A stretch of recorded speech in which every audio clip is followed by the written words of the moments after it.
Think about 2008 for a second. The first iPhone had barely just launched. Social media was mostly just poking your friends on Facebook.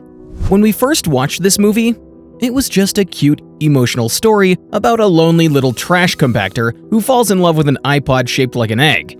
We cried when he held hands with Eve. We laughed at his pet cockroach. And we looked at the world that he lived in, a planet totally destroyed by garbage and corporate greed, and we thought, wow, what a crazy sci-fi concept.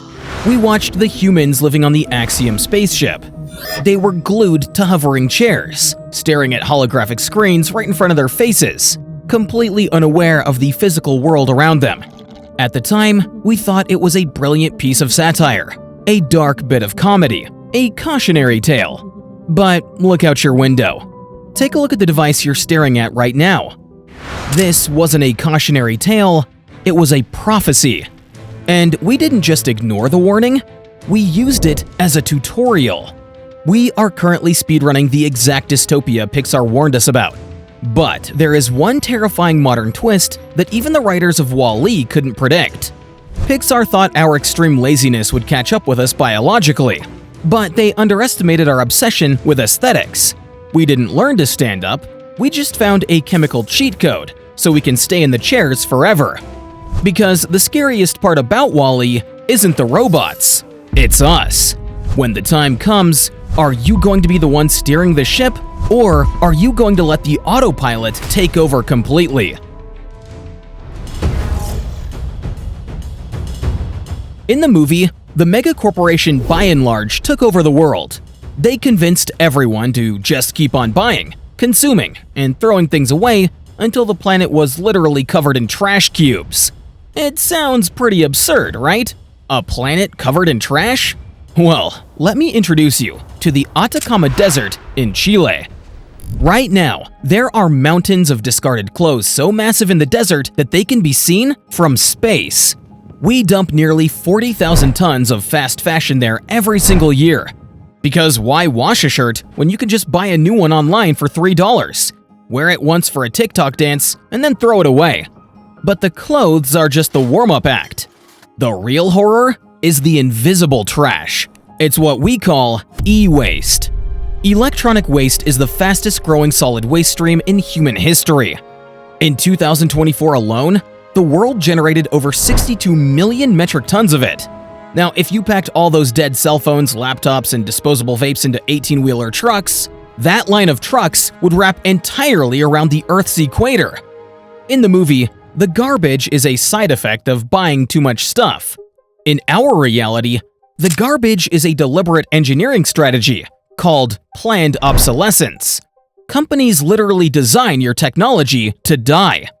They don't want you to keep a phone for 6 years. That hurts their quarterly earnings report. So they invent proprietary screws so you can't open the case. They weld the batteries to the motherboard with industrial glue. They make it so financially punishing to repair your phone that it's actually cheaper to just throw it in the trash and buy the newest model. The B&L Corporation isn't a cartoon. It is our entire economic system. So, we've engineered a world where things were built to die. But if our entire economy relies on throwing things away, what happens when we run out of away? And perhaps more importantly, what happens when we become the things being thrown out? One of the most brilliant jokes in WALL-E are the screens. The passengers have these holographic screens hovering 2 inches from their faces. They are so distracted by their digital feeds that they don't even know there's a giant luxury pool right next to them. They don't look at the stars, they don't look at each other, they just consume the feed. Now, tell me that isn't exactly what you see when you walk into any public space today. We used to laugh at the hoverchairs. We thought, we'd never be that lazy. But we don't even need the chairs. The screen itself is the paralysis machine. The global average screen time is now over 6.5 hours a day. For Gen Z, it's creeping closer to 9 hours. If you sleep for 8 hours, that means you're spending roughly 55% of your conscious existence staring at a glowing rectangle. And this isn't an accident. Your favorite apps are designed using variable reward schedules. It's the exact same psychological mechanism used in casino slot machines. By delivering unpredictable hits of dopamine, the algorithm chemically tethers your brain to the device. It actively suppresses your motor cortex's urge to get up and move. You aren't relaxing when you doom scroll for 3 hours. You're actually being mildly paralyzed by a perfectly engineered slot machine in your pocket. Add in the rise of spatial computing, like the Apple Vision Pro and Meta Quest, and we have achieved the ultimate Axiom experience. We are voluntarily strapping screens directly to our eyeballs. We've traded our legs for likes, and our reality for a feed. But if the screens are perfectly designed to keep us sitting, what is the ultimate biological cost of a frictionless life? Well, the answer is where the movie got it completely and terrifyingly wrong.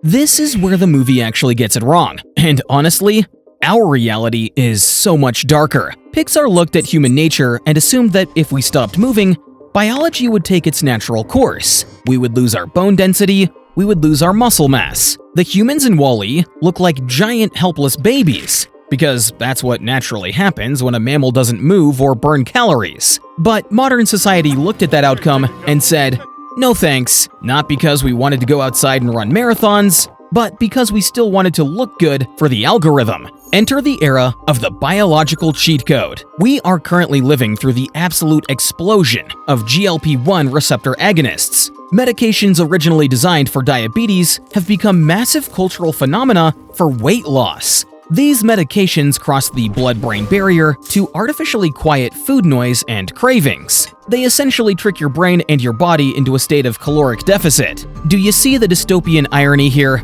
We didn't change the Axiom lifestyle. We're still sitting for 9 hours a day. We still order all of our food through an app so that we don't have to walk to a store.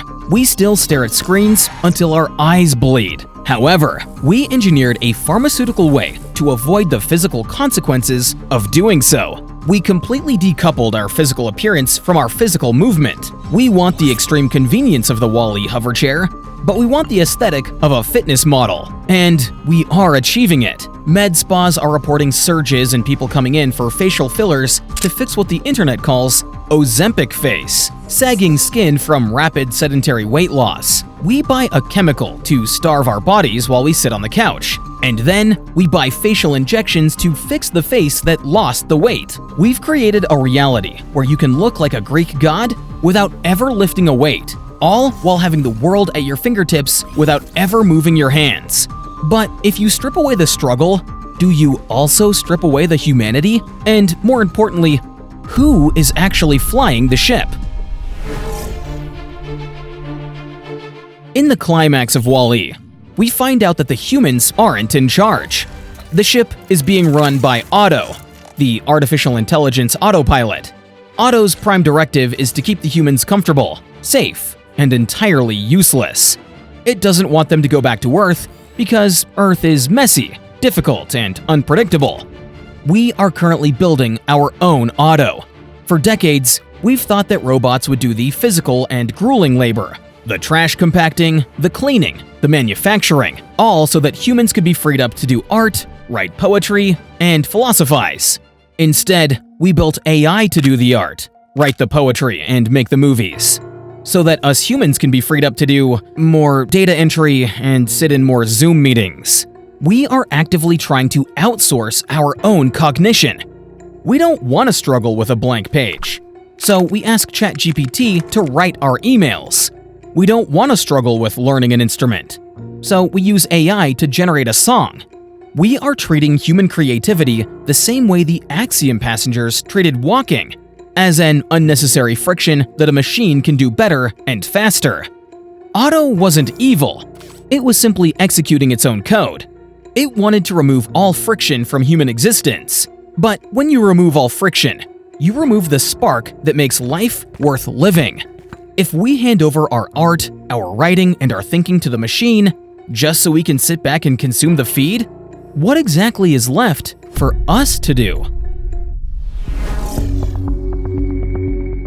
WALL-E has a happy ending. The humans realized that they had lost their connection to the Earth and to each other, The captain literally fights the autopilot machine to take back control of his own life. He fights for the right to go back to a ruined planet, to plant a tiny green sprout in the dirt, and do the hard, grueling work of cleaning it up. They chose reality over comfort. They chose to stand up.